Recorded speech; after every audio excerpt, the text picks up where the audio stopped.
Namaste. A warm welcome to you, each and every one of you. Hope you all are doing fine. This is Jaya Palashri from Samskara Healing.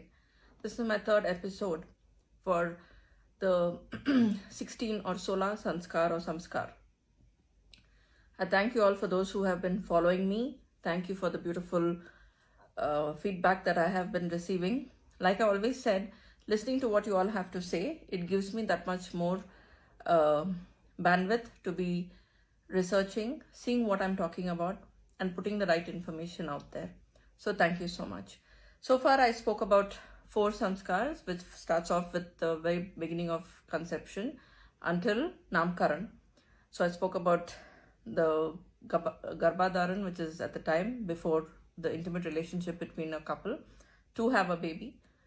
Then the baby shower, or having the 7th to 9th month ceremonies, which are done across our, the length and breadth and the width of our country.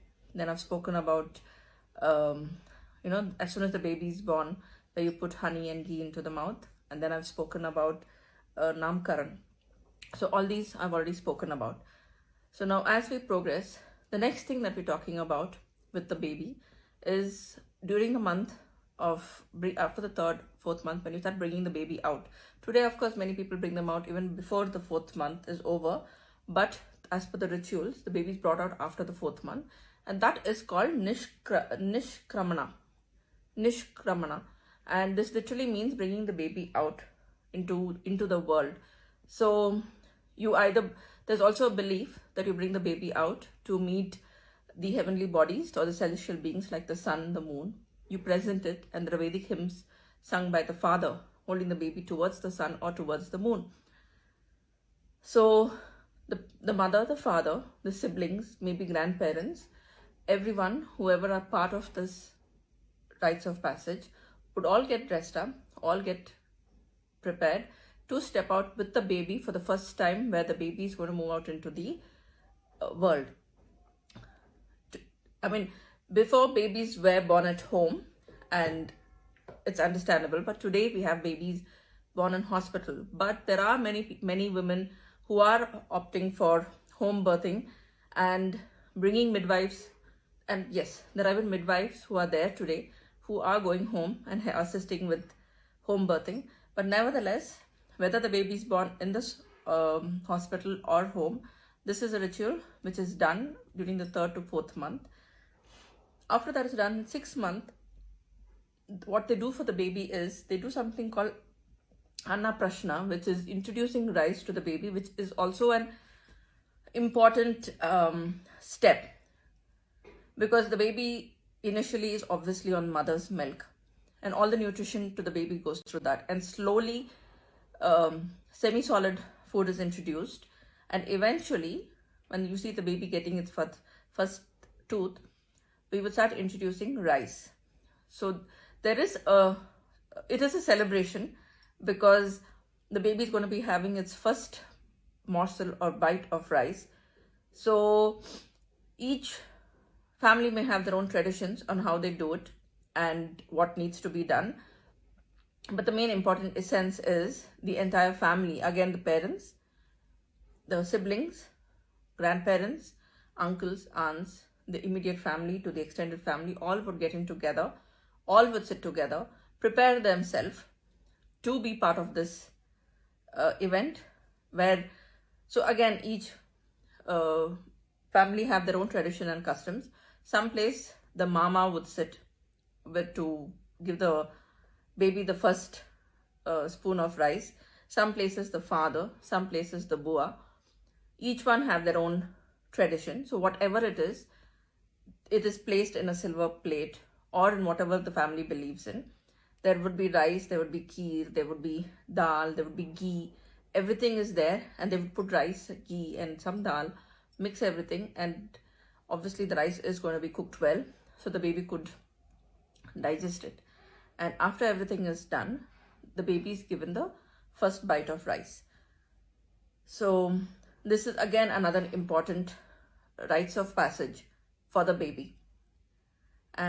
So this is something which is done in the 6th, 7th month, depending from family to family, tradition to tradition, custom to custom. an important event. Some people also call their friends, and some people go even one step forward and do charity. They feed the poor, they give out food to the poor, they do a lot of things because they want to celebrate the happiness and joy that their baby child is coming to the point where he or she is able to take a bite of rice or a morsel of rice or whatever you would like to say. So with this aspect, it's done. So these are two important things which happens, and it's what I truly appreciate is there is everything is in a sequence. So every important milestone is celebrated, and that's exactly what rites of passage is all about.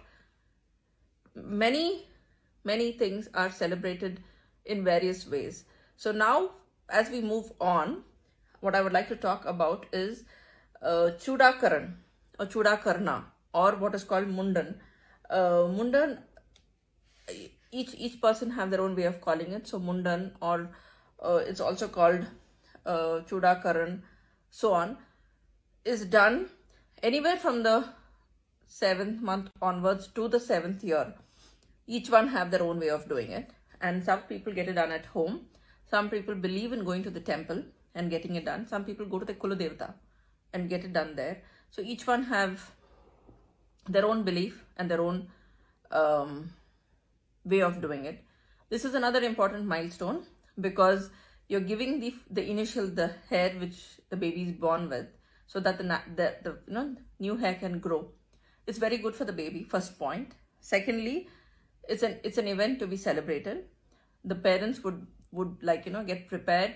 They get dressed up, and it's more like getting ready with heavy sari, and it's a huge celebration. Some people call their relatives, friends. So it's just like how for Namkaran you have everybody coming in and everyone being part of it. Similarly, for this, also many people bring their family, friends, and a big gala event is made out of this, where everyone get together because the baby is giving his or her hair the first time. So this is the other thing that is done and is equally very important, an important milestone for the child. I spoke about 3 samskars or sanskars today is because there's very limited stuff that I can say because I don't want to bore you all. But at the same time, it's also important to know if you look at it from the very minute of the conception where I'm speaking, where the Garbhadana happens, to the baby shower, to the time of birth, to everything, there is something like a period of 3 to 4, 5, 7 months, 9 months. So it's truly interesting to see how beautifully in Vedic scripture everything was put in together, everything was combined together to make it important for us, and how important Vedic hymns are and how they were recited to bring the best and to bless the child as it goes through important parts of their life and important milestones. So this is another thing which is very important, and I hope you liked it. Look forward to me coming tomorrow and speaking to you about 3 more samskars and giving you more information. In the meantime, I would love to hear from you, to know what you think about it, what you have to say, and feedback, which would really give me clarity and also know how to take things forward and what else do I need to see and add into it. So that's it from me. I wish you all well. Thank you for being part of it. Thank you for joining this live session, and I shall see you tomorrow. So until then, I thank you. I wish you a wonderful evening. Stay blessed, stay happy. Thank you.